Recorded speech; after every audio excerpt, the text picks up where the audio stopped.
Welcome to another episode of the Dawn of Shades. I'm your host, Gia Scott, and today is August 26, 2008. I want to start tonight's program off with a thank you to all of the listeners who emailed me with comments about last week's panel discussion. I'm always thrilled to read those emails, and I really do pay attention to requests for topics and guests as well. I realized last week that I had announced we'd be having a men's spirituality panel tonight, but the real world has interfered with that minor glitch known as scheduling conflicts. So we had to reschedule that program. It's always a bit tougher when you're trying to get 3 or 4 people's schedules to mesh together than when it's just a single guest. So you do have my apologies if you tuned in tonight with high hopes for that program to be live tonight. Right now, before I tell you anything more, I'm going to do all the commercial kind of stuff. You can listen to Paranormal Radio Network simply by calling 704-631-4060 and entering the 4-digit station ID code 2899 on UpSnap. To read about tonight's program and upcoming programs, visit exogenynetwork.com. That's spelled EXOGENYNETWORK.com, and click on the Dawn of Shades on the left-hand side of the page. While you're there, you can also sign up for the newsletter and the contest. Here in the Dawn of Shades, we do welcome questions, comments, answers, and compliments from our listeners. So, if you want to get up on the mic, you can call in on the toll-free number 1-877-786-0562 or raise your hand in the virtual auditorium. And for tonight's program, I have something that fascinates us all. It's the stuff of fables and fireside tales to sugar over. It's the stuff of legends like the Honey Island Swamp Monster, the Loch Ness Monster, and many other local versions. It has a fancy-sounding name, too, cryptozoology. Now, cryptozoology, as a word, takes away the giggle factor that plagues many people who pursue things that mainstream science dares not investigate. Taking a statement directly from a website, www.newanimal.org, here's what they had to say about the topic. Cryptozoology is a study of animals and other creatures that have not been accepted by science as real. In other words, it's monster hunting. Cryptozoologists look for creatures like sea serpents and the Yeti, hoping to gather enough evidence to prove that these beings exist. They also look for more commonplace animals, such as the ivory-billed woodpecker, the giant vampire bat, the inflatable hedgehog, and the pygmy elephant. Creatures that are under investigation by cryptozoologists are called cryptids. Although cryptozoology doesn't get much respect from other scientific disciplines, it has had some spectacular success stories, including the pongo, now known as the gorilla, the okapi, an animal that looks like a cross between a giraffe and a zebra, and I think it's pronounced coelacanth. I'm not even going to swear to that, but it's a prehistoric fish thought to be extinct. Cryptozoologists are a specialized branch of monster hunters, since their ultimate goal is to discover either new species of animals or new subspecies. The science of cryptozoology is rooted in biology. The more a creature shows evidence of being supernatural, the less likely is that cryptozoologists would be interested in it. Now, many cryptozoologists investigate the strangest things like ghostly demon cats, Mothman, or werewolves. Ghost hunts are best left to paranormal investigators and a few fringe cryptozoologists. On the other hand, there are very few animals, however mythical they may be, that have never stirred the interest of a cryptozoologist. This is because perfectly real animals have often been obscured by so much folklore that they seem ridiculous. Bernard Hubelmans, the author of the first and most influential book of cryptozoology, On the Track of Unknown Animals, created cryptozoology as a science and separated it from other studies involving anomalies and the paranormal. Early writers in the field were more likely to include mythology and folkloric material, and they used the terms exotic zoology and romantic zoology to describe what they did. Today, there are many organizations devoted to cryptozoology and dozens of books, plus countless individual scientists. Despite this massive amount of interest, most cryptozoologists are underfunded and sink large amounts of their own money into their researches. Now, I found that to be quite interesting, but we should never take just a single source from the internet as gospel. So back to Google I went. Wikipedia is a user-edited source. It's usually halfway decent about being correct, too. So I thought next I'll try that one. Here's what they had to say, starting off with a brief definition. Cryptozoology is a study of and search for animals which fall outside of contemporary zoological catalogs. It consists of two primary fields of research: the search for living examples of animals taxonomically identified through fossil records but which are believed to be extinct, the search for animals that fall outside of taxonomic records due to lack of empirical evidence, but for which anecdotal evidence exists in the form of myths, legends, or undocumented sightings. Those involved in the cryptozoological study are known as cryptozoologists. It also refers to the animals being called cryptids, a term coined by John Wall in 1983. Cryptozoology has seen very little attention from the mainstream scientific community because it does not follow the scientific method in attempts to support its claims. In the overview, Wikipedia added things like that the term had been invented by Bernard Heuvelmans, but in his book, In the Wake of Sea Serpents, Heuvelmans attributes coinage of the term to the late Scottish explorer and adventurer Ivan T. Sanderson. He traces the scholarly origins of the discipline way back to 1982 and the Great Sea Serpent, and so forth and so on. So Wikipedia then listed several fairly recent cryptids that were ultimately verified as actual creatures and are scientifically classified now. Any excursion into the realm of cryptozoology via the internet has to include a visit to www.cryptozoology.com as well. I found the site to be very interesting, although it seems to have a lot of less than credible commentary available too. Now, if you're excluding the long list of potential cryptids from your research and focus solely on the humanoid version, commonly known as Bigfoot, the website of authority, in my opinion, is www.bfro.com. The website of the Bigfoot Research Organization, which is also how I came originally into contact with tonight's guest, Matt Pruitt. A lot of people may find that their methods aren't scientific enough to suit some obscure laboratory's methodology. The field research does require first observing your goal, and the hominids seem to be particularly elusive, providing just enough information to keep people like Matt honing their tracking skills and utilizing technology in their attempts to get solid evidence of these creatures and their habits. Unfortunately, many hoaxes have been perpetuated over the years, not only in this field but in many others as well. Add in the misinterpretation of evidence, whether archaeological or current, and it's no wonder that these investigators seem to be fighting a continual battle. Recently, there was a lot of news coverage of a case in Georgia where two men claimed to have the deceased body of a Bigfoot hidden in their freezer after finding it in the mountains. This in itself sounded a little bit suspicious to me. Next, they send off for a DNA test, which comes back as possum and human. At that point, my personal opinion was that perhaps law enforcement should be investigating as to what the real contents of that freezer really were. I've seen some pretty hairy and unattractive people on occasion, and I wondered, did two overzealous hunters accidentally shoot one of them and then decide that it was Bigfoot? There was still talk about an autopsy, but it wasn't looking too legitimate to anyone at that point. Now, the cat's out of the bag, as this was just one more hoax for whatever motivation, and a lot of jokes have once again taken away the progress of the BFRO and their investigators, so a couple of clowns could have their day in the eye of the news. I'm not a Bigfoot researcher, but tonight's guest is, and he's followed this case much closer and with much more personal interest than I have. Not only is he a Bigfoot researcher himself, but he has recently relocated from the state of Georgia. What better person to get on the shade to talk about this case, about the damage done by hoaxes, and about real research. So without any more ranting or reading of website information, I'm going to get Matt to introduce himself. Well, Matt, you want to tell everyone a little bit about yourself? Absolutely. Our website URL is actually bfro.net for anyone who's listening, rather than .com. I'm a field researcher and investigator and expedition organizer for the Bigfoot Field Researchers Organization.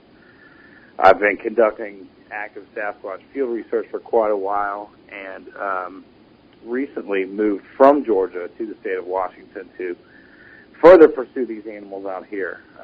The Pacific Northwest is the epicenter of Sasquatch activity, so I wanted to be here for at least a while and learn from people and see some new territory and try some new things. So it's been exciting thus far. I bet you it has. So, when I talked to you on the phone a few days ago, you talked about you had followed this case from the beginning. How did you originally hear about it? Initially, they contacted a friend of mine who had some things on the internet about a case that he investigated, a Sasquatch sighting in Georgia. For the record, there are Sasquatches in North Georgia. I've encountered them myself there, and we've tracked them and been able to gain tangible evidence of them up there. And so my field research started in earnest there. So, of course, I grew up in Northeast Georgia. I've got a pretty strong connection to that area, and especially to the study of these animals in that area. So initially this guy had contacted a friend of mine asking, where this particular case was, because he seemed interested, and he said he wanted to know what the range of Bigfoot in the state of Georgia was. So we looked at this guy's username and profile, et cetera, online, and he had this website, BigfootTracker.com, which has now seen so much infamy. And this was mid to late June, so this is quite a while ago. And this website was just preposterous. It had these two guys that claimed to be the greatest Bigfoot trackers in the world, and one of them, Rick Dyer, said that he was a former Army Ranger who had gone AWOL in Kosovo because he had a commanding officer that was trying to make him slaughter innocent women and children. And so he went AWOL and learned how to survive in the forest on his own and brought that skill and knowledge back to the States to hunt Bigfoot. And it was just really ludicrous. I mean, from the outset, we knew that this was pretty ridiculous. Their spelling was awful. Their grammar was just atrocious. The website was a joke. They had pictures up on this website of known hoaxes, like hoaxes that are quite well known in the Bigfoot research community. So it was very obvious to us that these guys had no familiarity with the subject of Bigfoot. And that's kind of how it all started, is this website. And they were offering to take people on these expeditions for $500 into the North Georgia mountains to go look for these animals that they felt might be there. And so no claims of a body, no claims of anything yet. But that was the impetus of this whole thing. How many legitimate researchers offer to take people on Bigfoot expeditions for a sum of money? Well, we do that in the BFRO. We have public expeditions that we've held around the country for several years now that we offer to members of the public. In the beginning, some of the very first BFRO expeditions were BFRO members only, and they gained quite a bit of attention, and some very fantastic evidence was pulled out of those expeditions, like the Skookum Cast. The Skookum Cast is one of the three most important pieces of evidence for the existence of these animals that's ever been collected. And so there was an interest from the public.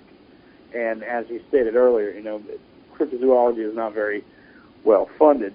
And so it was an opportunity for us to allow people from the public in and be able to fund research in local areas and have people participate and join the organization. So we did that. And it was very clear to me when I first saw the BigfootTracker.com website that they were emulating that, because they were being very competitive about it, saying, we are the best there is. Don't go out with anybody else. So, and keep in mind, this is the only claim they're making, is that they're, these expert Sasquatch researchers.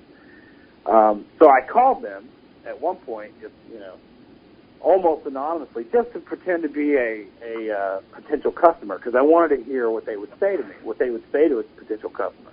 And after talking to them for a while, it was just obvious that they had no grasp of this subject. They didn't know anything at all about the history of Sasquatches or what Sasquatches even were. It was just obvious that they thought that they could drum up some scheme to make money, because these guys probably didn't believe in Sasquatches, and they probably still don't. So in the eyes of guys like Rick Dyer and Matt Whitten, they probably think the idea of looking for Bigfoot is ludicrous and like a snipe hunt. And they probably saw that other people were professional Sasquatch researchers, and they thought that that sounds like a good way to make money. So they tried it, and it didn't work. We basically told them, that it was very clear their motive was transparent, and that that we knew that they weren't real Sasquatch researchers. Uh-huh. So after that, then they started making these claims that, we have clear pictures and video. And, during this time, we started figuring out who these guys were. We were finding out that, the one guy, Rick Dyer, was actually just a used car salesman. He was buying and selling cars on eBay and Craigslist, and that's how he was making money. It wasn't very hard to dig into these guys. The other guy, however, was using an alias, so it was kind of a little bit harder to figure out who he was. Then they started claiming they had clear pictures and video. And so, of course, we challenged them and said, it's obvious that you guys don't have anything. If you did have something, you demonstrate it. And they said, no, we're waiting for our everything to get set straight with our lawyers. And we knew that wasn't true because most people can say that copyright laws are retroactive, and that while they're waiting for the registration to clear, you can still release them on the internet or in other forms of media, and you're still going to be protected. They're still your photographs. The chain of custody is still there. Uh-huh. So we basically said, stop trying to do this. We know you don't have anything. We were hoping they would just go away because they were rather persistent. And then that's when they said later, some people they'd made some claims that they had some very compelling evidence, and some counterclaims were made to the effect of, what do you guys have, a corpse or something? And it was right after that they said they had a corpse.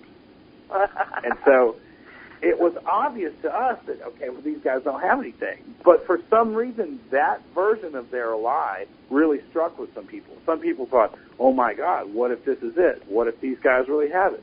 What if the search is over? What if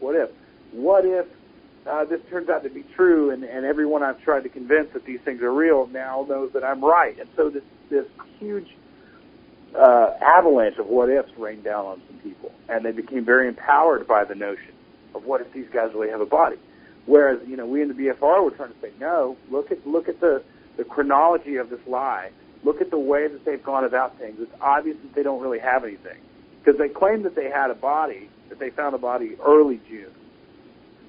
So our director appeared on Coast to Coast to talk about this and to warn people. And he said, look, these guys don't have anything. People need to not buy into this. If they really had something, it wouldn't play out this way. Because the analogy that the director of the BFRO used was, you wouldn't, if you were on a beach and you stumbled across some, pirate treasure, so to speak, in the sand, you wouldn't unearth it and then run home and go buy some off-the-shelf web developing software and put up a website offering to give 50-cent expeditions of the beach where you found the treasure. It just doesn't make any sense.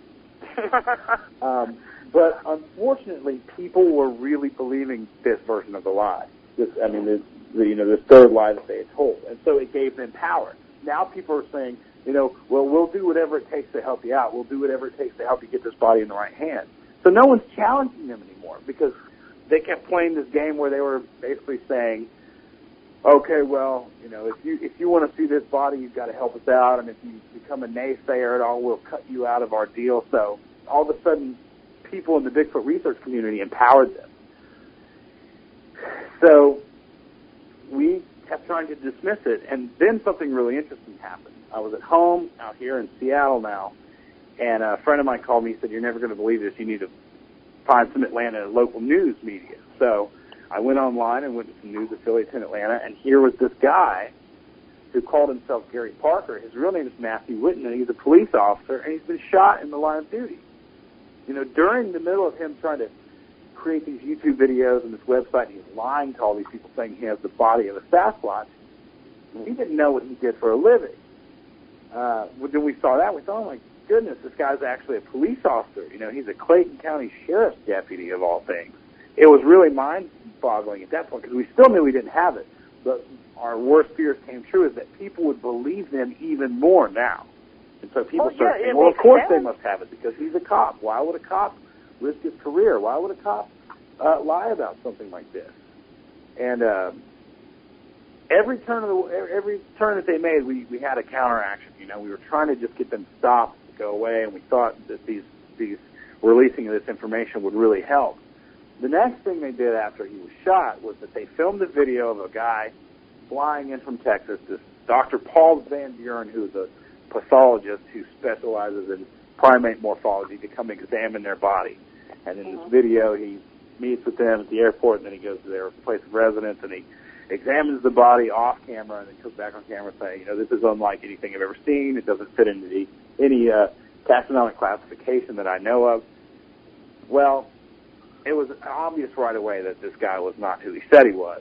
And so right the same night that video came out, I was able to through some kind of cyber sleuthing methods, figure out that he was actually the police officer's brother, Martin, who was just an amateur photographer from Texas. And so I thought, okay, we've got him now.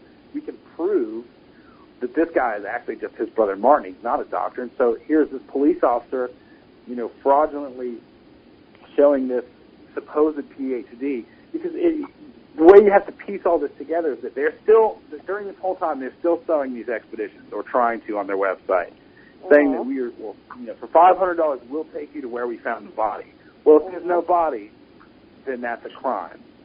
So if they're lying about having found a body, and they're lying about this PhD examining it and identifying it, and yet they're taking money from people to go to these places and see it, then that's more than just a hoax. That's a crime. That's fraudulent. So I thought now this would certainly shut them down. Once we proved and put on the net, you know, we had family portraits of these guys, the two brothers together, you know, the PhD, so to speak. We really thought that would stop them, that they would just finally go away, and they would be still afraid of the legal ramifications. The doctor that he claimed that his brother was, or that his brother was portraying, does he really exist? No. No, okay. No, not at all. Had he existed, it would have been harder to track down, but it was very easy to figure out that there was no such Paul Van Buren. What was difficult was to figure out who the guy in the video was. So we immediately, the BFRO released this saying, look, here's proof that they're lying, you know, this is not true, et cetera, et cetera. Then they put out another ridiculous video saying, okay, well, yeah, you got us, but we actually do still have the body. And we thought, there's no way anyone's going to believe this now, but they did. And that's when things took a turn for the worse, and, you know, known hoaxer Tom Biscardi became involved. And he kind of spearheaded this small scam and turned it into a very large scam. He immediately had them, you know, lining up press conferences, and they had that press conference, and it was a very trying situation to go through, because we had been shouting from day one, you know, for people not to believe this, but it kept snowballing. The next big mistake they made was putting out a picture of this supposed corpse in the freezer. And within 5 minutes of that picture hitting the internet, all I had to do, I did a Google image search for the word Bigfoot mask, and I found a match within, 5 minutes. And we had it up on the BFRO site immediately. We said, this is a costume. Click here to see the costume that they used to fake this with. And it's a mail-order costume from the internet. I called the manufacturer of the costume. Unfortunately, he was en route to a trade expo. And I was trying to get him, in front of a screen and say, look, you need to look at this picture and see if you can verify that this is your product, because your costume is about to be used in a nationwide media hub. And he said he'd look at it, and sure enough, he went on coast to coast and said, yeah, that's my suit. I recognize that suit. So I did my best, myself and our director and other people in the BFRO, to contact media affiliates there in San Francisco, NBC, ABC, CBS, and tell them, we gave them all this information, saying, look, please don't go to this press conference. Please don't put them on the air. You're just going to give these guys a venue and a platform for their lies. And it's obviously, at this point, a lie. There's no way, that there's any shred of truth to any of this. But somehow they still garnered enough attention to where, it was live on Fox News, it was live on CNN. It was kind of a disastrous thing that it all happened. But I felt glad that, from what I could tell, I I missed all that because I was out here in the field on an expedition, actually in the field looking for Sasquatches instead of watching this on TV. But from what I understand, the media was very harsh to them, and no one really bought this too much.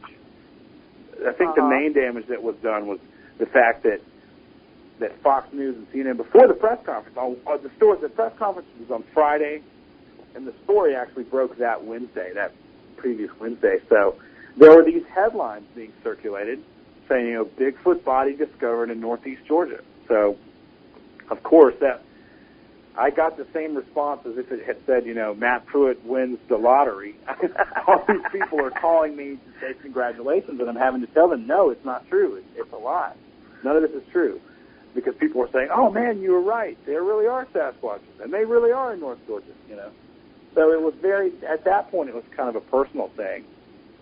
Another interesting thing is I know that when I heard about it, the first thing I thought is, I need to give Matt Pruitt a call, Mm-hmm.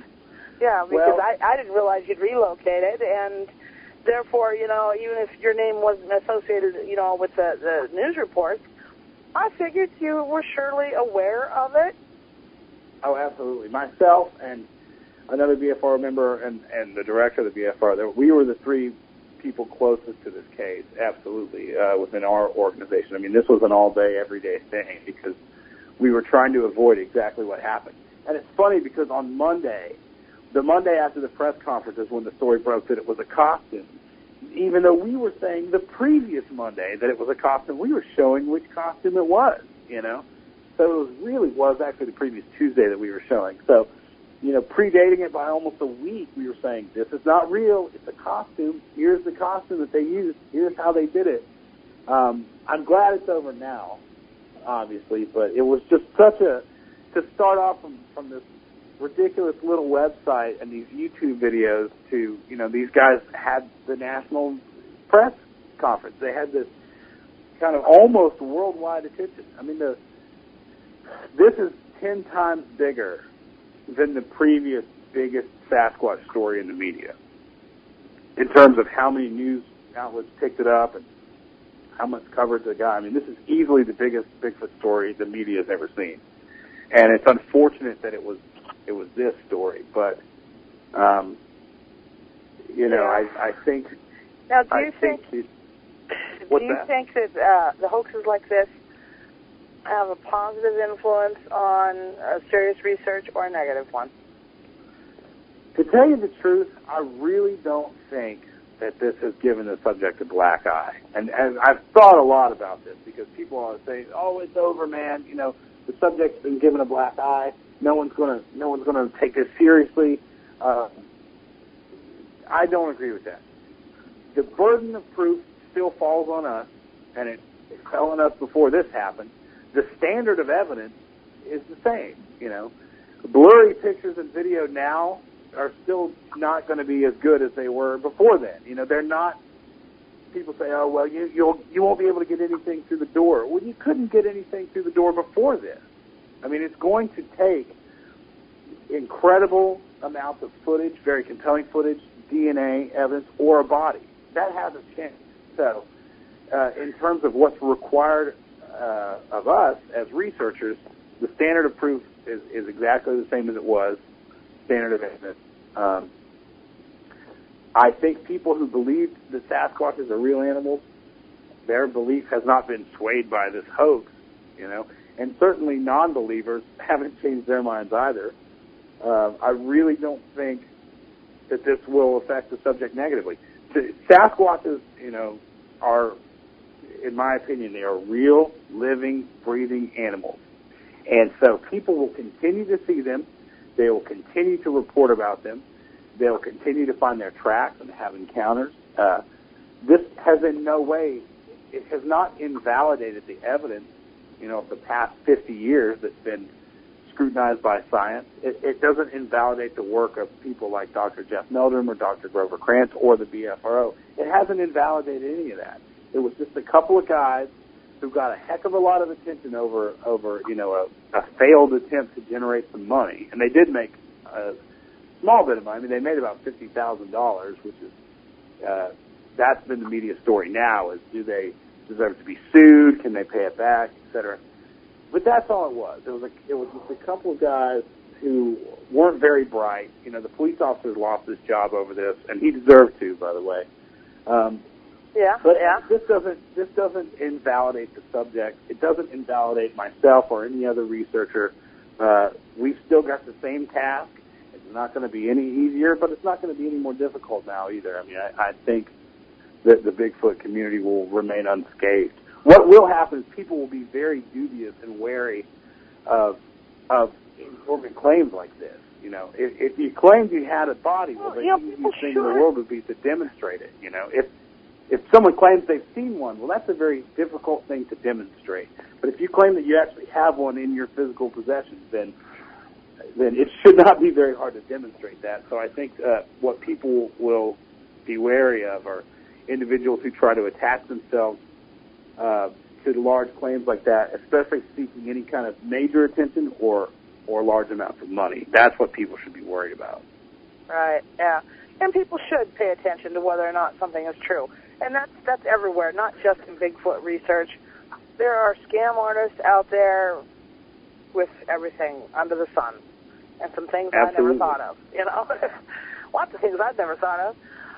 It did kind of amuse me that when they sent in the stuff that they collected for the DNA testing, that it came back possum and human. I'm thinking, you know, were they really so stupid to think that they could fool a DNA test? Well, then what they tried to say was that because it's a human-like creature, and it must have been eating possum. But they admitted that they stuffed the costume full of roadkill, like possum roadkill and slaughterhouse guts, and they probably cut off some of their own hair for the human portion. I mean, who knows what they did, but nothing that they did was clever. I mean, again, they tried to fool everyone with these lies that were just, you know, the lie of the brother was easy to solve. The costume, again, that was something that anyone could Google image search and have the answer to in 5 minutes. I mean, how long did they expect to fool people for? It was just really, it was ludicrous. It was such a sensational thing. The story had two compelling components. Number one, it was such an outrageous claim to make that people thought, well, there must be something to it, because why would they say they have it if they don't really have it? Because that's a lie with a time limit on it. You can't say that you have it forever.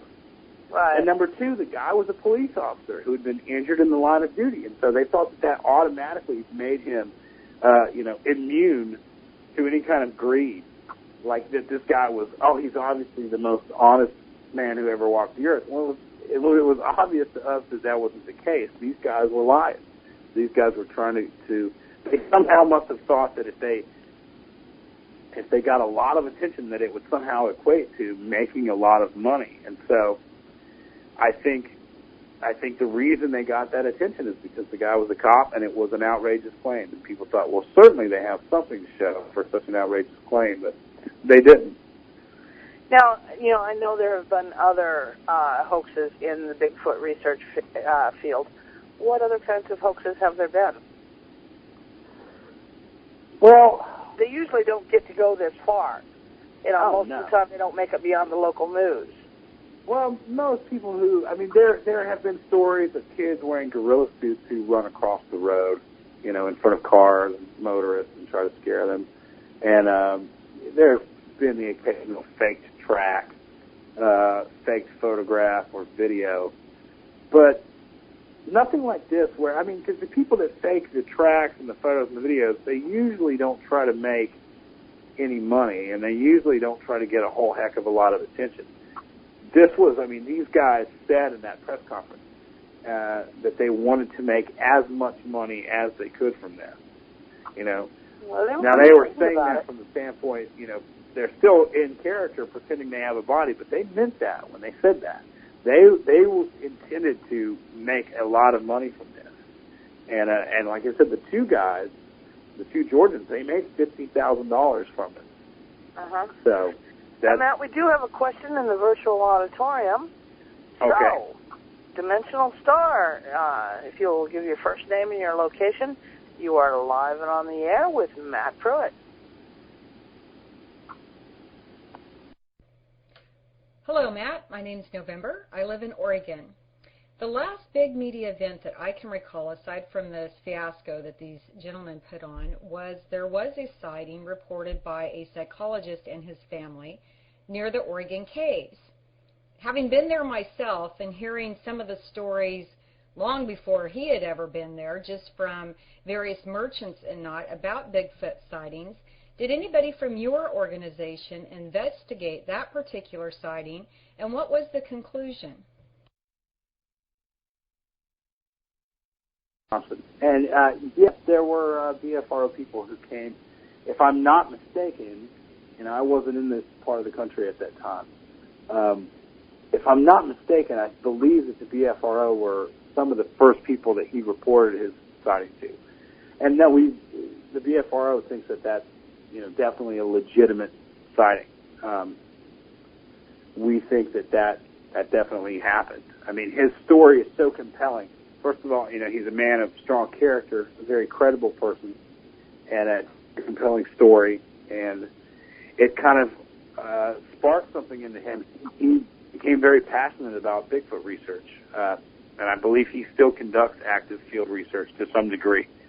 But he had a very kind of traumatic encounter. The animal didn't really threaten him in any way. It didn't chase him or growl at him or scream at him, but it scared him to be close to it, to see the size of this thing, and just to realize that these things were actually out there. So it really left. He felt that he had post-traumatic stress disorder after that incident, but he used that and fueled it, and was able to bring himself back out in the field in pursuit of these things. So it's a very powerful sighting, and it's like I said, I think that's a very legit report, a legitimate encounter, and that one did get quite a lot of media attention because of who he was. In the same way that this got a lot of attention because this gentleman was a cop, well, this Oregon cave sighting got a lot of media attention because he was a psychologist. He's someone who knows the boundaries, so to speak. And so when he says, "I saw this animal, I observed it, and I'm not crazy," it's pretty compelling. Just out of curiosity, could you sort of give us an example of what a classic or generic sighting might be like? To be honest, most sightings, people always remember, first of all, people always remember the really, really scary ones first, because those are the most memorable and people really attach to those. And there's a lot of very endearing and kind of interesting sightings too. But the vast majority of sightings usually are person sees Sasquatch, Sasquatch sees person, and they both go in opposite directions as quickly as they can. That's how most sightings play out. Either the Sasquatch will freeze and hide, or it will leave. There are occasions where they do other things, and again, those are the ones that people tend to remember the most, are the very menacing ones. But most sightings are either of a Sasquatch. Oftentimes they'll cross roads in front of vehicles. People get a very clear view of them in those instances because the Sasquatch is leaving the wood line. It's exposing itself. It comes fully out into the open, and oftentimes it's at night, so they become illuminated by the headlights of the vehicle. That's a very common sighting, but mostly, is Sasquatch and a person observe each other for a brief moment, and then they both decide to leave the area. That's the average sighting. Just out of curiosity, too, I grew up in along the Iowa-Minnesota border. There's not a lot of woodland there, like groves by farms, small clusters of trees, not a lot of cover for any hominid of any sort, big, little, or whatever kind. And at the same time, I don't know what I saw that night, but as a teenager one night, I was driving home.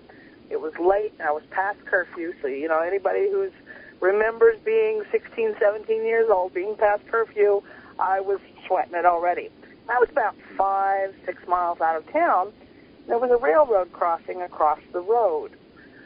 I swore that I saw Bigfoot run across the road in front of me. I hit my brakes. I went into a skid. I wrecked the car. Okay? I don't know where Bigfoot went. I wasn't really worried about Bigfoot anymore after the accident. would Bigfoot have been there? Was I hallucinating? What the heck did I see that night? Well, I remember we actually talked about this before, and it was near some railroad tracks. Right. You know, oftentimes, and I think we talked before, that they'll use those railroad tracks as travel ways, as many animals will. Deer and other animals are funneled through there. I would have to see the area. What I would recommend, like I said, we have a nationwide sightings database on our website that goes by state and then by county. And I would just see if there's other sightings from that county or from surrounding counties in those areas. There may be, a lot of corroboration. It's been a day or two since I was a teenager, and the area has changed. I was recently in the same area. I wouldn't have even recognized it. I couldn't find familiar. I was driving through there with my daughter. I'd been, back in the area to visit family, and I was trying to show her some things from, when I was a teenager. I couldn't even find them. They're gone. Things have changed there a lot. Pardon? What was the county, state and county? Osceola County, Iowa. Osceola County, and it was in the 70s. Well, there are, on our website at least, a total of 36 reports published from Iowa. And again, with our website, our process is such that people submit reports through our online submission form, and then local investigators in the state where the report comes in an investigator will assign the report to him or herself, and look into it. And they don't get published on our website unless they've been thoroughly looked into, and unless the investigator feels that this is a legitimate sighting. So when I say that there's 36 in the state of Iowa, that's certainly not all the Bigfoot reports or encounters that have ever happened there. I mean, there's obviously going to be much more than that. Most sightings or encounters never get reported. And I never reported that one, obviously. The ones that do get reported, they usually get reported to family or friends. It's a huge process until it comes to us. And then once it comes to us, we look through it. And there's a lot of great sightings in our internal database that we won't publish. Oftentimes, we're very respectful of witness anonymity, and very often witnesses report things to us, and they just ask us, please don't ever publish this, even if it's totally anonymous. They don't want that account to be out there. So, there are always more reports in actuality than the ones you'll find in a book or on a website. But that's just something to keep in mind. Another story that is commonly been told, I heard it many times when I was young, is that Bigfoot is particularly threatening to women.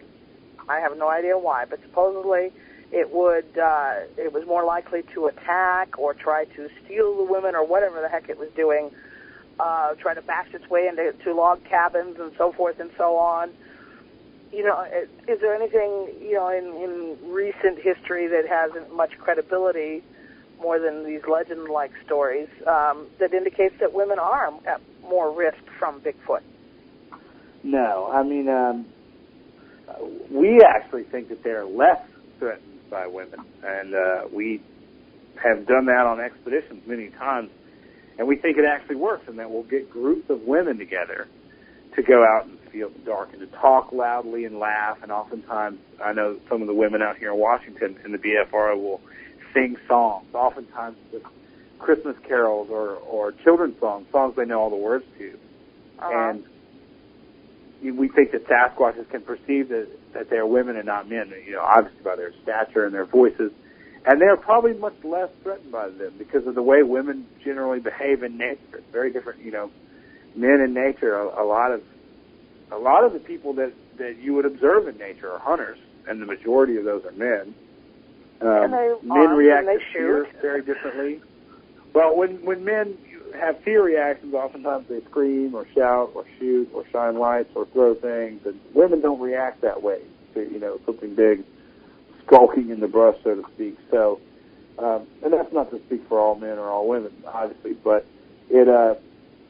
those kind of things are unfounded. I mean, first of all, Sasquatch don't go around, bashing in log cabins to get at anyone. And if they did, we would know about it because we would know more about Sasquatches. If those animals had the potential, the propensity, rather, to display that behavior, then they would have gotten themselves caught by now. I mean, a good example would be this. Our director pointed this out to me recently, too, is that people discuss, like an animal like the great white shark, a lot of people know about that animal. And how do we know about it? We know about them in the context of them attacking and killing people, killing humans. So it's compelling to us. It's interesting. Same with bears and cougars and all these animals you hear about, these animal attacks. And these animals like bears and cougars in many places were hunted to near extinction because of the threat that they pose to humans. Well, Sasquatches don't do that. They've evolved and adapted a lifestyle to avoid confrontation with humans, almost at all costs. Now, they will confront people and they will approach people and observe people, but for the vast majority, the most part, they don't. They have a lifestyle that is completely about the avoidance of confrontation with humankind. So, there's people talk about, are they dangerous? Do they attack people? If they did, we'd know a lot more about them. We'd know that they were there. They would be in our encyclopedias by now if they had a habit of going after people. Okay. Well, I kind of wondered because I have this tendency to go camping with just myself and the dog. And, now I live in Louisiana, but, I don't camp just in Louisiana. I'll go to Florida and Mississippi and whatnot. And all these areas also have stories about things ranging from the Honey Island Swamp Monster to actual Bigfoot. And whether the Honey Island Swamp Monster is a Bigfoot or some green moss-covered thing, I don't know. I've not ever seen the Honey Island Swamp Monster. And from the stories that I've heard, I don't think I'd want to. It's supposed to be fairly terrifying. But, stories like that get perpetuated. So I wondered, are women more at risk? And I'm glad you said no, you didn't think so. Because having a dog helps, too, because dogs would be one of the better Sasquatch deterrents. Dogs kind of represent an early warning system in all societies, even primitive societies. Friends of mine that traveled say, I have a friend who's traveled extensively in Sri Lanka that said, there's a dog in every one of those family households that barks when someone comes around, and it's always been that way. And dogs kind of serve that for us, and animals know that, especially very intelligent animals like Sasquatch. They don't want the humans to know they're there. And if you're out there by yourself with no dog, they'll probably get pretty close and get a pretty good look at you, and you'd never know it. But, because we can't hear very well, we can't smell them very well, we can't see in the dark. Even if we could, we can't go chasing after them, and we certainly couldn't catch up to them. They're very safe around us. Well, dogs are immune to all that. I mean, dogs can smell them, they can see them, they can hear them, they can alert us to Sasquatches. They could chase a Sasquatch if they wanted to. They could fight it. That's why I have the dog that goes camping with me, is because she does see better, smell better, hear better. Absolutely. And Sasquatches will keep a much greater distance in the forest from people with dogs. They do not like dogs. There are many reports of them reacting violently to dogs, things like this. And it's they don't seek out dogs and attack dogs, no, but very often dogs turn and chase after them, and that's when the violent reactions occur. People often say to me, why would a Sasquatch be afraid of a dog? It's so much larger. Well, I've seen grown people jump on a countertop if there's a mouse in the kitchen. So the size thing isn't a factor. The factor is that dogs can chase Sasquatches through the woods in the dark and bite them and cause them harm. And the Sasquatches don't want the humans to be alerted. So it's almost like you'd have to think if you were some kind of undercover operative, like a ranger or a commando or special forces.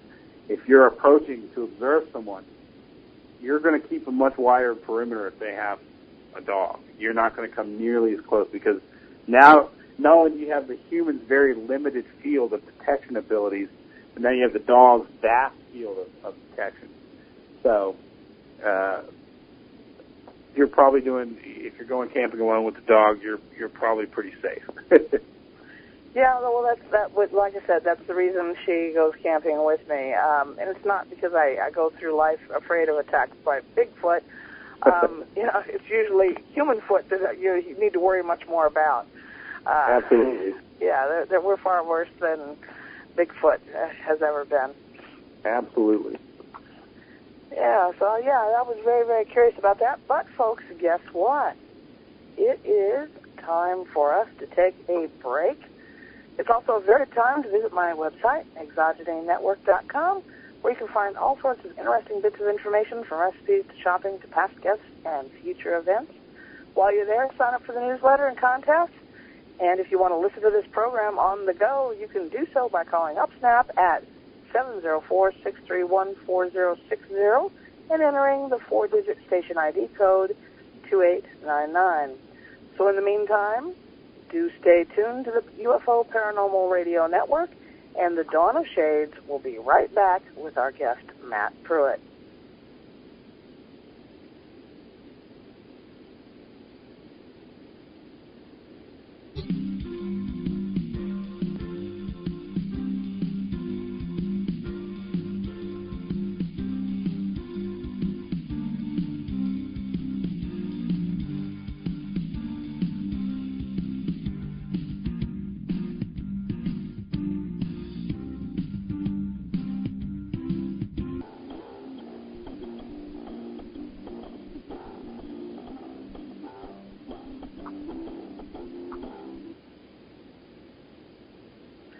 Welcome back to the Dawn of Shades. I'm your host, Gia Scott, and we are talking tonight with Matt Pruitt about the good, the bad, and the ugly with Bigfoot research. Once again, I would like to invite everyone to sign up for the newsletter at ExogeneNetwork.com so that you get the latest and greatest information on everything from upcoming shows to new blog postings. Ladies, there's also a picture and a biography for Matt posted on the website. It's a great outdoor shot of a very good-looking man, so you really do need to go take a look at him. It's not every day that we feature a handsome man as a guest. So, Matt, while we were on break, people in the virtual auditorium were curious about why Bigfoot doesn't wear clothes. Well, Sasquatches, the main reason they don't wear clothes is because they're not people, they're not human, but moreover, they're devoid of those things because they don't need them. They don't use sophisticated tools. The extent of their tool use would be very primitive, let's say like rocks and sticks. But they don't need to construct shelters, and they don't need to create clothing because they don't need those things. They have no use for them. Their bodies are very large and generate a lot of body heat and keep them warm. They're covered in hair, which keeps them warm. And so, all these things that apply to humans don't really apply to them. So an interesting thing about them is they are very, very intelligent as early humans. But whereas humans use their intelligence to figure these things out and to create tools and clothing and shelter and fire, Sasquatches haven't needed to do that. So they use their intelligence in other ways, in terms of strategy and evasefulness. So it's a very kind of interesting to see that same intelligence manifested differently. But the reason they don't need the clothing is basically just it's not something that they physically require whatsoever. Well, that is a very logical explanation. Now, in the virtual auditorium, we do have another question from an audience member. So, CDA 7420, if you come up to the mic, state your first name and your location, and you're live and on the air with Matt Pruitt. Hi, this is Don. I don't know if you can hear me or not. Sometimes this works, sometimes it don't. I camp a lot in northwest Florida around Milton, Pensacola area. I was just wondering if there have been sightings in that area. I've been camping there for a long time, and I know there's bears and there's wildcats and what you would call a cougar, but I've never seen one, so does that mean they're not there?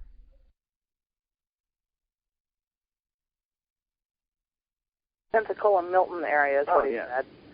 There are many sightings in that area of Florida. I don't know specifically around Pensacola or not, but I know the Panhandle, especially around the Georgia, Alabama, Florida border. But there's quite a lot, and they go back hundreds of years. I mean, they go back to early Native American times as well. So I would recommend looking on our website, just in the state of Florida at those counties, those corresponding counties. You'll probably see some modern day reports, but if there's enough food produced there to have a population of black bears and to have populations, I mean, there's small populations of cougars. I know they're out there. In fact, most states east of South Dakota don't even recognize the cougar as part of the local fauna, but I know that they're out there. They just live in very low numbers. But again, if an area produces enough food to support those populations, then Sasquatches would, they could be supported there too. And if they're in that area, they wouldn't ignore places like that. So I would definitely look into it. But there are some good, our database online should give you a good starting point. In the virtual auditorium, there's been a lot of comments about, if you haven't seen it, therefore, it surely can't exist. But I know from personal experience, I was in northern Minnesota for 2 weeks with the intention of seeing a moose. I went to locations where there's supposed to always be moose, and I never saw a moose. Well, using that criteria, that means moose don't exist. Well, I know they exist, but, the thing is that, even when you go to a place where a creature is living, a species is living, and it's well documented that they are living there, and you're there specifically to see them, you may not see them, Absolutely. People have very unrealistic expectations when it comes to stuff like that. And beyond that, people just don't understand the logistics of a lot of these things. For example, in northeast Georgia, my former study area, the average, I operated in a national forest area that was 866,000 acres of national forest. There's a black bear population that averaged, now it doesn't mean there is one per every mile, but the average population of bears versus land mass was one bear per square mile of national forest. And I walked many, many, many miles of that forest for many years, and I've seen bears cross the road, but let's exclude those, And I've seen one bear in the field out conducting research, and I'm going in the most remote areas, and I'm going in the darkest corners of these forests where people don't travel, and I saw one bear. Now, there's probably 200 bears for every Sasquatch in the state of Georgia, so the odds of actually seeing one, and people need to understand they're very, very rare animals. They don't, there are fewer Sasquatches than there are of any other animal in the continent, most likely, any other mammal, anyway. That's not to say that they're endangered. They're certainly not endangered. Has anyone sat down and figured out how many would be required for a viable population? In the continent, the lowest would be about 2,000. 2,000 individuals on the continent, which, we think that there are 2,000 to 6,000 of them in the Pacific Northwest alone. Not only, I'll tell you this, there are a lot more of them than people think. We will never know, though. That's the thing. We will never know how many of them there are. Getting a census of their population will be next to impossible. Even when they're discovered to be real and they're taxonomically classified and we know that they're real living animals, we'll never know how many of them there are. It's just going to be too difficult because they're they're the hardest animal on the continent to locate, first of all. Beyond that, they're extremely difficult to follow. They're nearly impossible to follow. They're nearly impossible to subdue. So keeping tabs on them that way would be hard. What you'd have to do to figure that out you'd have to figure out some kind of ratio like you do with bears in Georgia. That's only one part of Georgia, they say. In the Chattahoochee National Forest, their bear population averages out to one bear per square mile of forest. They may be able to do some kind of rough estimation like that one day, decades from now. Even if we prove that Sasquatches exist tonight, decades from now we won't know how many of them there are. We think that there are, roughly, I don't even want to throw out a number here, but the most conservative estimate I've heard would be 2,000 to 6,000 on the North American continent, which is pretty good. I think there's more than that, but not a tremendous amount more. But I mean, it's so speculative to talk about population density. Let's just say that they're very, very rare. They don't occur everywhere. They don't occur. There are Sasquatches in the state of Georgia, but they don't live in every corner of the forest in Georgia. They don't live in every state park. They don't live in every national forest. They don't live in every watershed, and they don't live in every county. I mean, they're very rare. Now, how much physical evidence has been collected? What's that? How much physical evidence has been collected? We've heard about, footprints being collected. Like, it's like, why don't they conveniently leave a clump of hair on a twig or, a they left thorn? hair behind. We've collected hair. The BFRO has collected hair samples, and I mean, there's a wealth of footprints that have been cast and photographed. That's the most tangible and the greatest abundance of physical evidence. There are good video. Now, has the hair ever been DNA tested? DNA test. There's DNA testing and there's morphology testing. Now, to get DNA out of things is not as easy as everyone thinks it is, especially when it comes to an aged sample. So the most common testing that's been done is morphology testing. And the hairs that have been collected that are verified, presumptive Sasquatch samples are primate in origin. They don't correlate to any other known primate, and they're not human, but they all correlate to each other, these different samples. But there was a sample of hair and skin tissue, muscle tissue, and fatty tissue that was obtained in Ontario a couple of years ago that, for all intents and purposes, is Sasquatch DNA. Now, until we have a huge amount of Sasquatch DNA, like a body, to compare it against, we can't say definitively it is. But there was this case in Ontario, Snellgrove Lake. It was well documented on the television show Monster Quest. Dr. Jeff Meldrum and Dr. Kurt Nelson were involved. And, I mean, it's a very long story to go into, but, if you search for the results of the Snellgrove Lake DNA, you find out. But basically, this piece of tissue was collected. It was very remote. The circumstances, extenuating circumstances, seemed to point to the fact that it was a very large animal, basically either a bear or a Sasquatch. And when the DNA was tested, it was very peculiar. It was not bear, and it was very close to humans. In fact, closer to humans than chimpanzee DNA. But it had one genome pair difference than humans, whereas chimps have a difference of about 35 base pairs that makes them different. This was not entirely human. It had one base pair difference, which meant that it had about a 1 in 5,000 chance that it was human. And people think, well, then it must be human. Well, if you saw the extenuating circumstances of how this piece of tissue was obtained, you'd soon realize that it was not human tissue. But so, I mean, there are those things being collected. We have hundreds and hundreds of footprints. There are many, many hair samples that have been collected over the decades across the continent. There's images. There's amazing audio recordings. There's fantastic pieces of footage like the Patterson-Gimlin film, which has never been debunked. Which, by the way, I met Bob Gimlin in June, and that was amazing.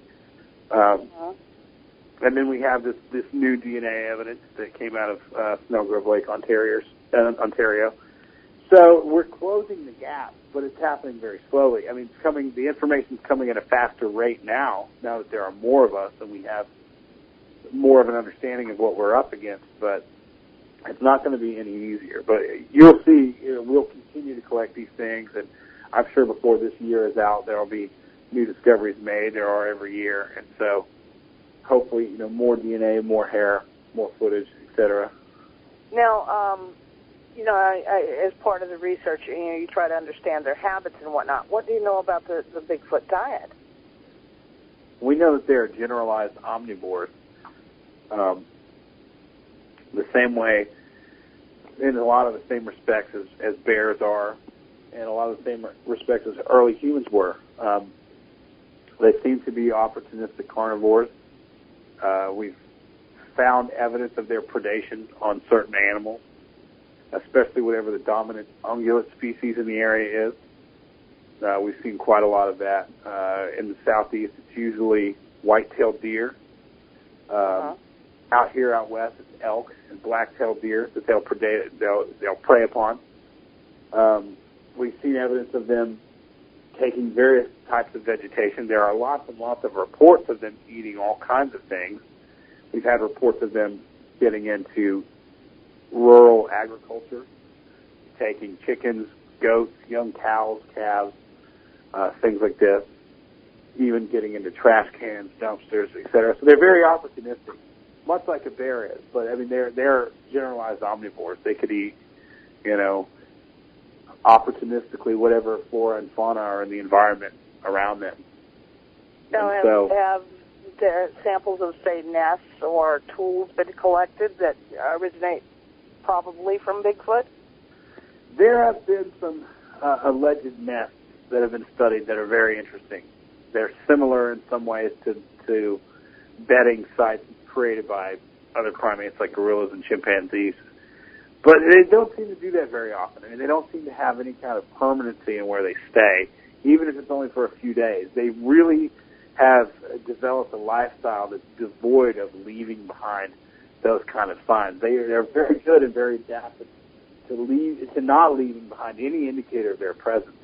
And that's the thing with tools. We know they don't use tools because if they did, we would find them, because they would be leaving them around. They wouldn't be able to scoop them all up and to hide them all or to carry them all with them all the time. But they don't have those things because they don't need them. They have very powerful physiques and very powerful hands. Everything that they need is literally at their fingertips. Their lifestyles rely on these eternal things that are in the environment around them. And they are able to access all these things because of their great size and strength. They don't really need tools to access any of these things. So they're really perfect for their lifestyle. Most of us have seen video footage of deer and elk and whatnot being killed by wolves and bears and whatnot. Has anyone speculated on how they would kill? Very oftentimes when we find deer killed or elk killed, the neck is almost always broken, and very often the leg or sometimes multiple legs are broken and twisted. Usually the stomach is torn open and the softer organs are taken, most notably the liver. We think that they use this as a supplement to their diet. It's something that's been talked about for quite a while, and I think the BFRO, specifically our director, Matt Moneymaker, was the first person that I think to really hone in on the ungulate predation. The liver is a very important organ, especially as an organ to be harvested. There's a great article on our website about the connection between Sasquatch and deer populations and these deer kills. But to be specific, I've got it right here. But deer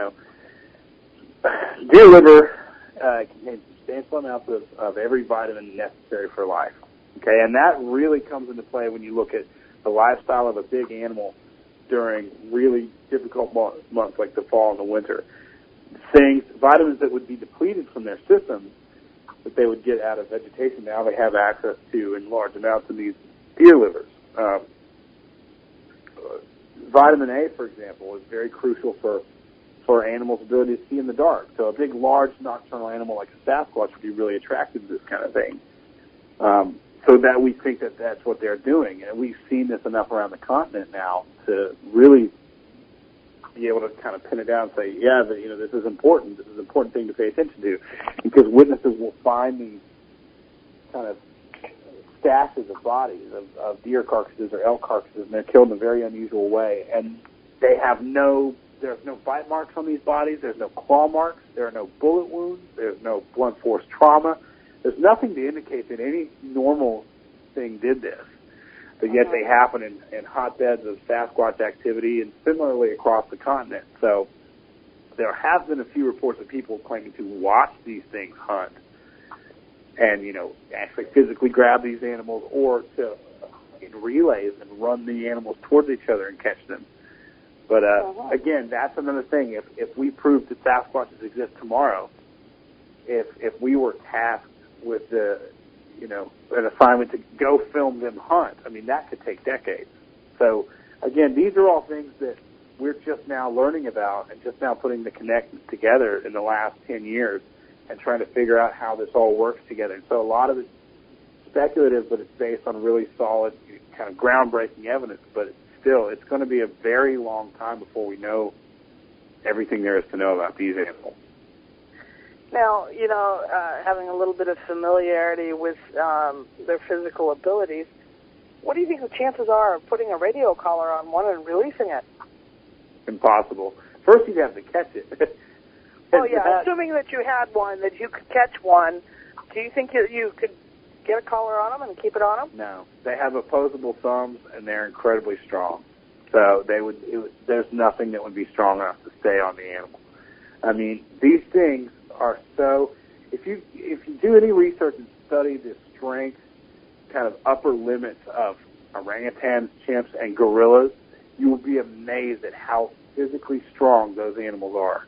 I mean, it's beyond superhuman. And then you take that kind of bone density and muscle structure and body mass and apply it to something that's 8 to 10 feet tall and weighs 1,000 pounds like a Sasquatch. You're talking about a very, very powerful animal. I mean, catching one is going to be nearly impossible. When they tranquilize large animals, when they dart them, like let's say in Africa, they usually do it from very close range because it's open plains there. It's all open savanna. So they do it from low-flying helicopters or from the tops of Jeeps or Land Rovers, and they get very close to them.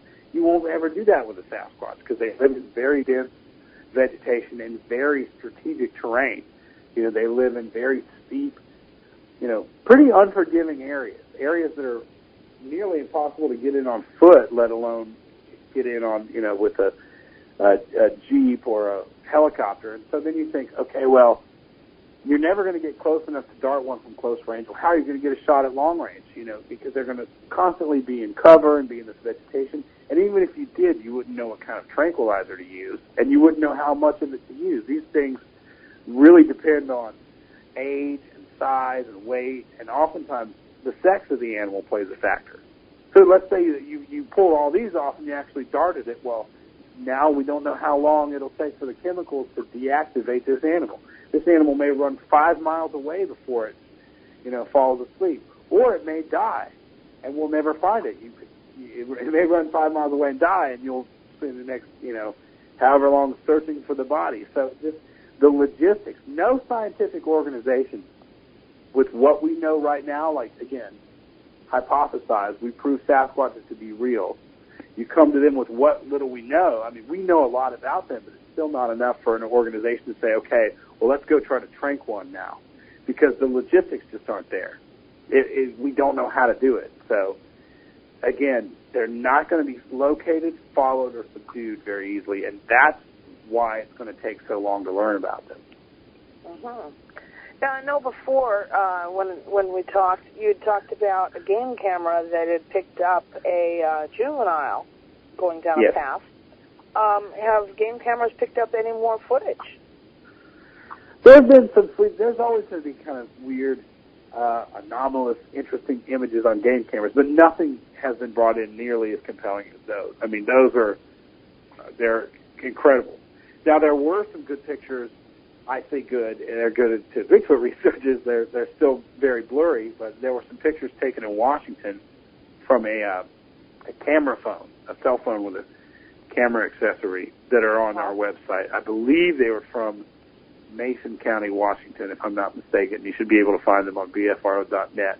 But again, people very often will bring in images, and people will catch fleeting glimpses, and sometimes, if they're lucky, those glimpses will be accompanied by images, but nothing has been brought in since then as compelling as those photos. And we refer to them as the Jacobs photos because the man, Rick Jacobs, whose game camera that was.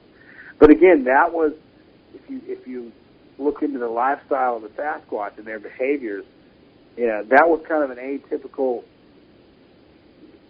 behavior for a Sasquatch. And we think that's because it was a young one, and it will be the young one who will make the mistakes. They're not, the seasoned veterans of stealth and elusiveness. And very often, people see very young ones quite often.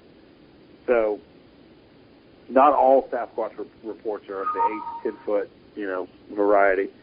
And, but no, to answer your question, we haven't seen anything like that since then. No, that was last September when we got those. Okay. Yeah, because the game cameras to me sound like a wonderful idea. You would stand a much better chance. But then again, I don't have a lot of familiarity with that particular technology. Is there like an LED light that lights up, or how do they work? There's a lot of factors there. I mean, yeah, some of them have a flash that's like a regular camera flash. It's so bright, it's blinding. And they'll often go off whenever the wind blows and it moves anything in the foreground view of the camera. And so that thing will flash. And, anything like a Sasquatch that's around that sees that wouldn't go near there because it's something foreign in their environment. It's something related. They would know that it would be related to humans. The bigger deal, though, is this. Let's say if you're in an area the size of, the city limits of Seattle, for example, in the National Forest. There may only be 3 to 6 Sasquatches in that entire area. And there's one of you, with your game camera that you're putting up on the weekend, for 4 or 5 nights at a time, in a long stretch. So the odds, you're talking about the odd factors, the odds of in a huge area of landmass of one game camera of this animal being there in the same place, same time to walk by and to have its picture taken, that's the major factor. Now that's all speculative numbers because each piece of land in America is going to house different populations or none at all of Sasquatch. For example, there's many, many more of them in the state of Washington than there are in the state of Georgia.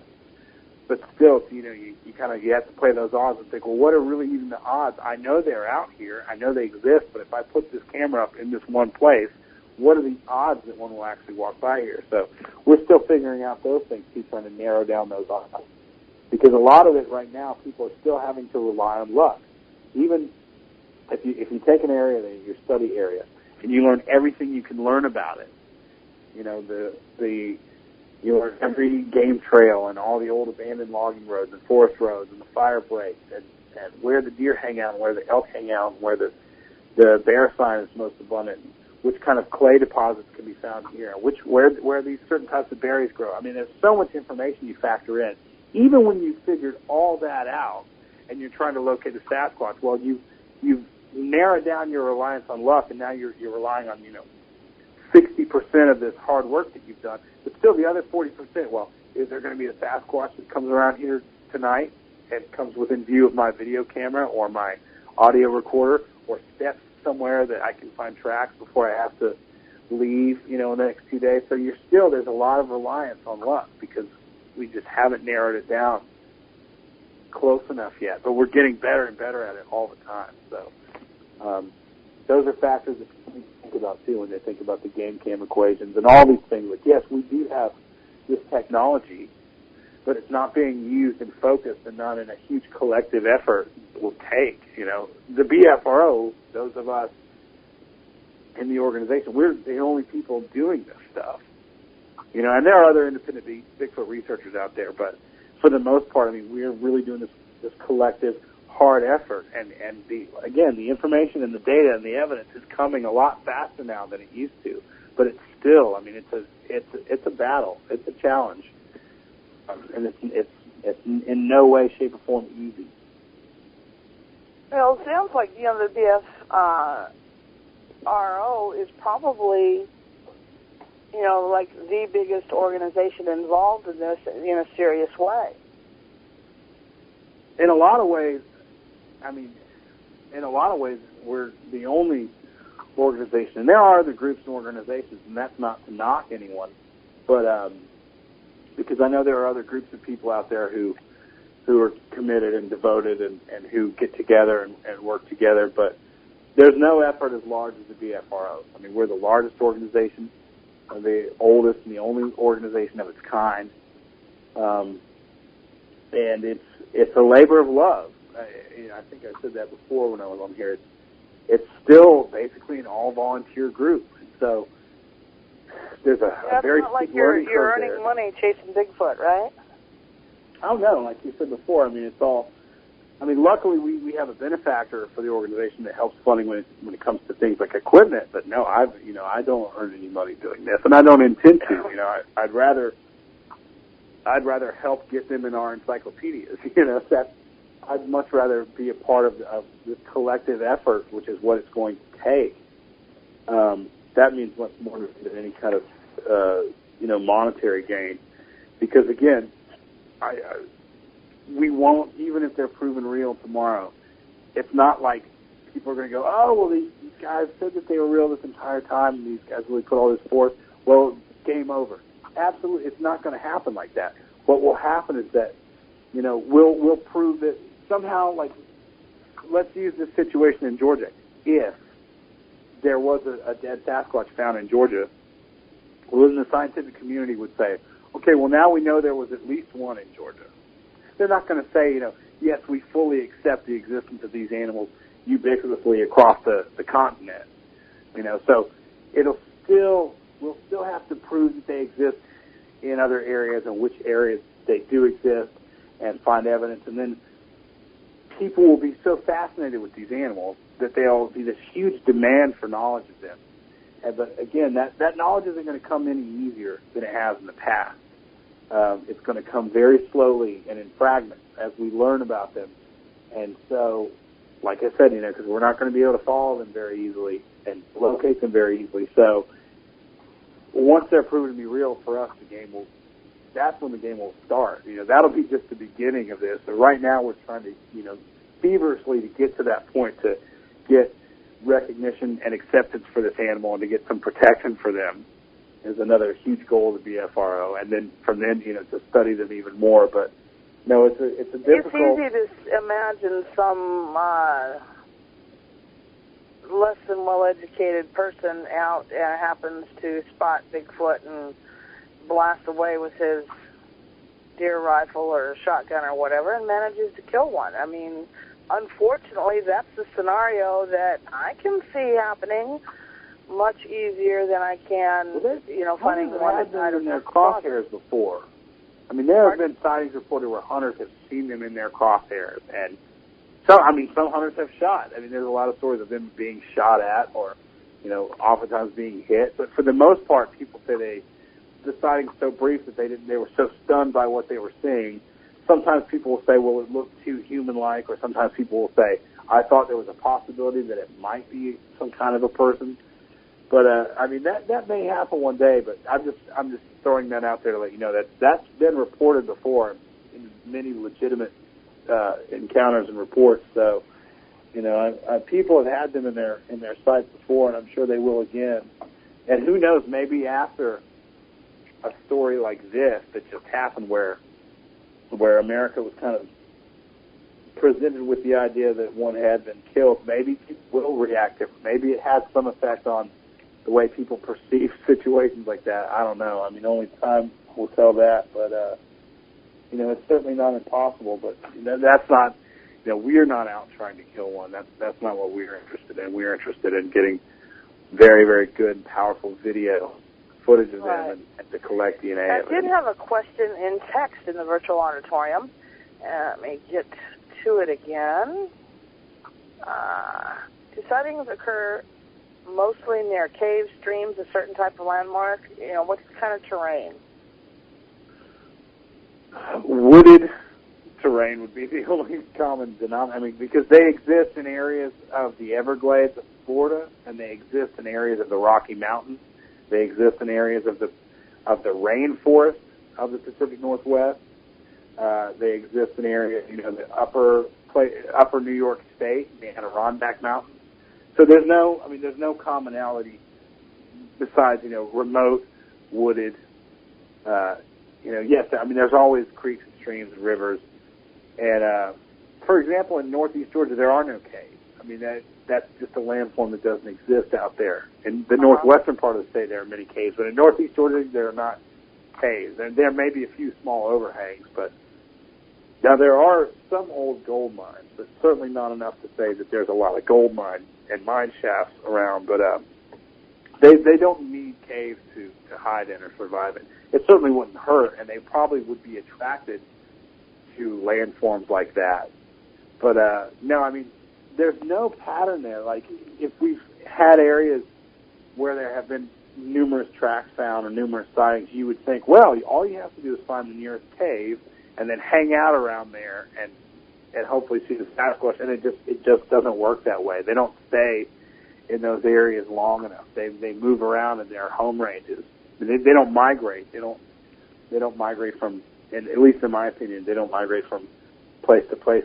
But they will have a large area that a family group would live in, you know, a pretty large area that they would move around in. And so it's almost impossible to kind of predict where they'll be in that area at any given time, or that there will be any place that you could reliably come to expect one to be. If they lived a lifestyle like that, we would have found them by now. But they don't. You know, they're nomadic enough to where you can't locate them that way.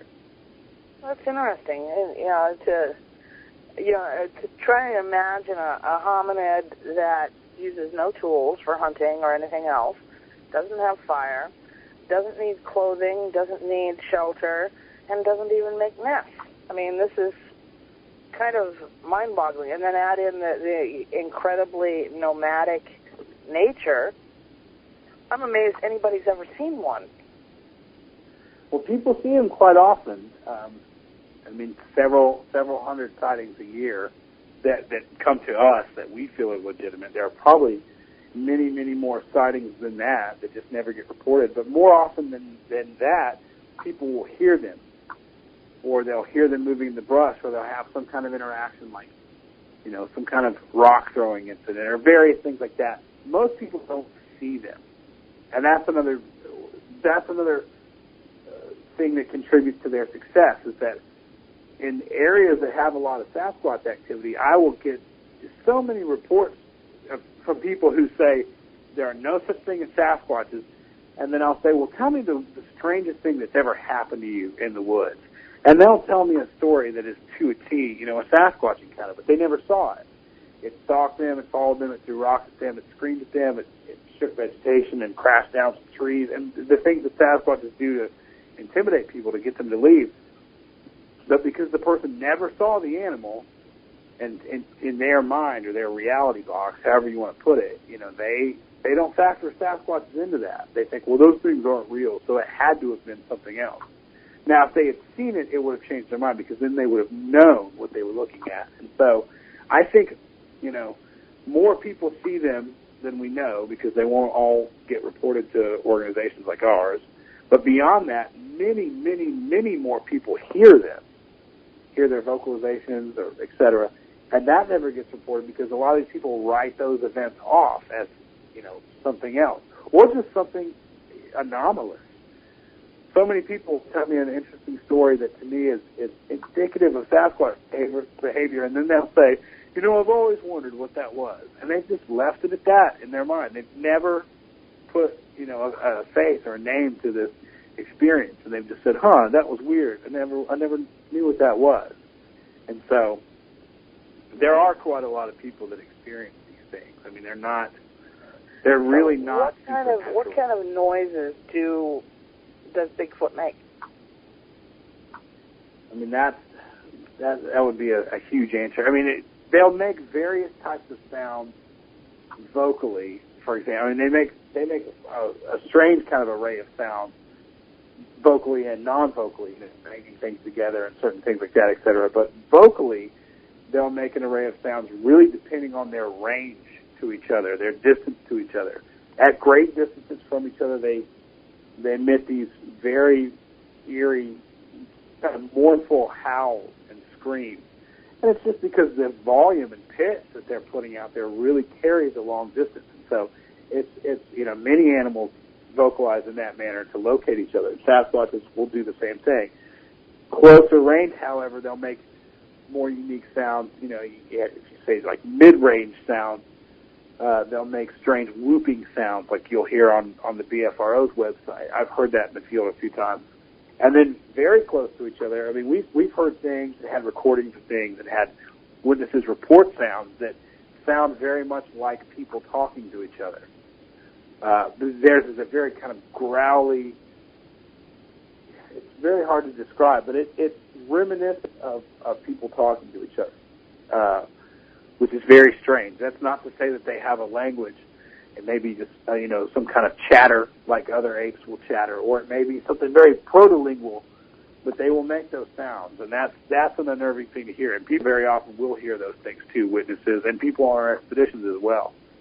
And there are recordings, there are MP3 examples of that on our website.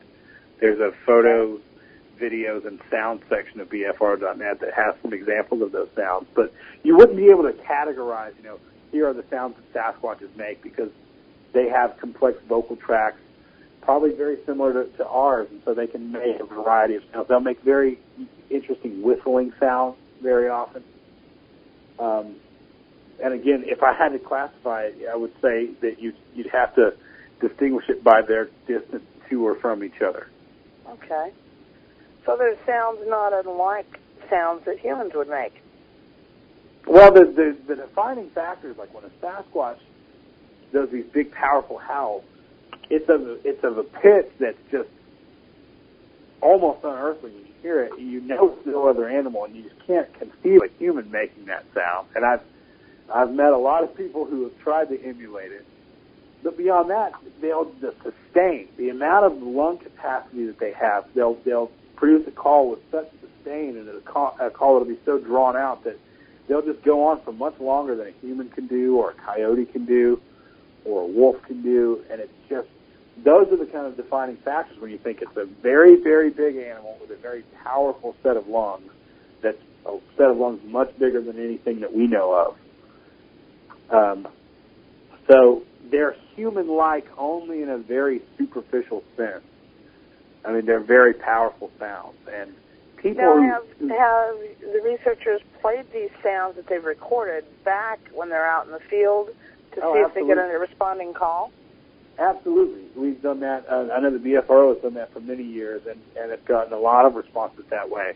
The expedition that yielded the Skookum cast, that expedition, there was a lot of, we call it call blasting, blasting their calls out into the night and getting responses, trying to get approaches, etc. With that particular expedition, there was a lot of call blasting going on, and then the animal approached and took up a position around a bait pile and laid down and left this beautiful impression there in the mud that was cast. The Skookum cast is another thing. You could devote any one of these 2-hour shows to just the Skookum cast, or just the Patterson film, or just recorded vocalizations of Sasquatches if you wanted to. There's so much information there. It's really hard to summarize. But to answer Chris, yes, we've done that, and it's yielded results in the field before. So that's a useful technique.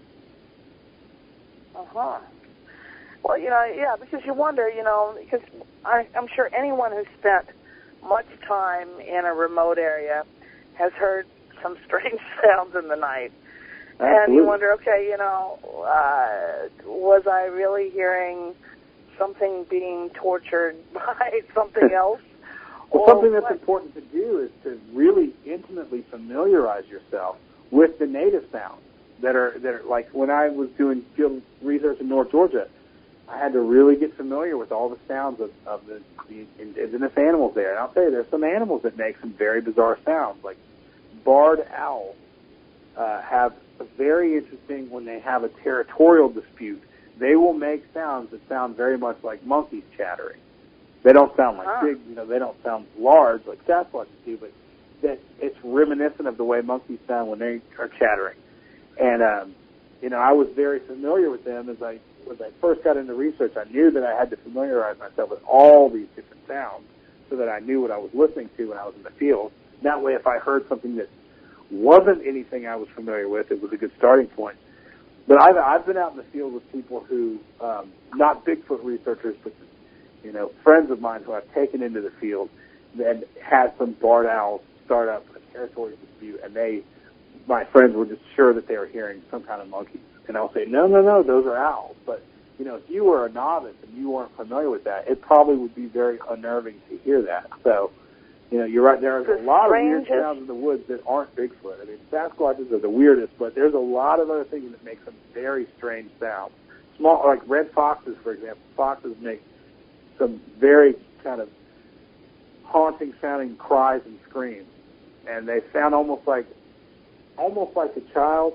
They're only very superficially in the pitch, but just a piercing kind of scream. And if you didn't know it was a fox, you'd be really trying to figure out. You'd wonder for a long time what it was that you were hearing. One time, and I was out with several others, so several of us heard it.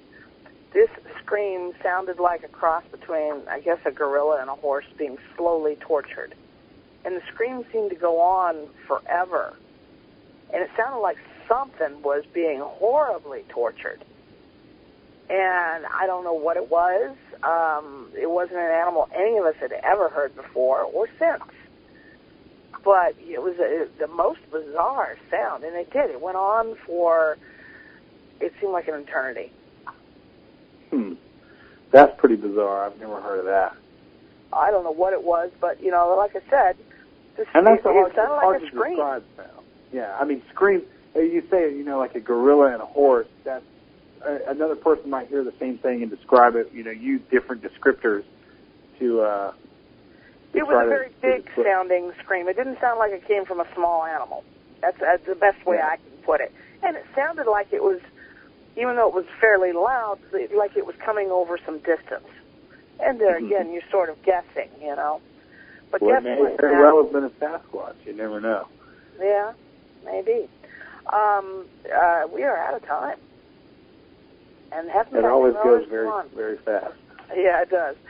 Folks, I have enjoyed tonight's program immensely as we explored a topic that's as interesting and much more so than chasing monsters in the dark. I hope it's provided you with something to think about. Tune in again next week for another fascinating program. And with that, it's time for me to go. So I'm your host, Gia Scott, and good night.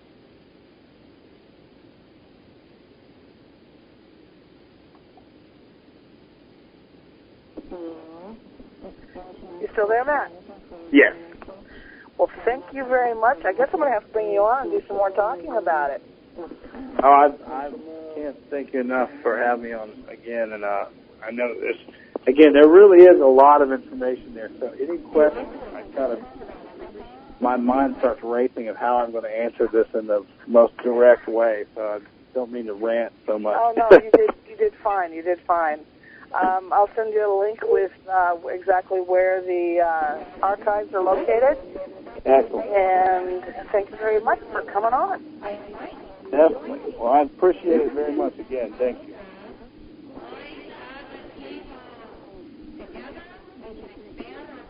I guess we're going to get blasted by the radio. Yeah, I can barely get it. Anyhow, I will talk to you soon. I'll send you off that email later tonight. Okay? Thank you. Have a good one. You too. Good night.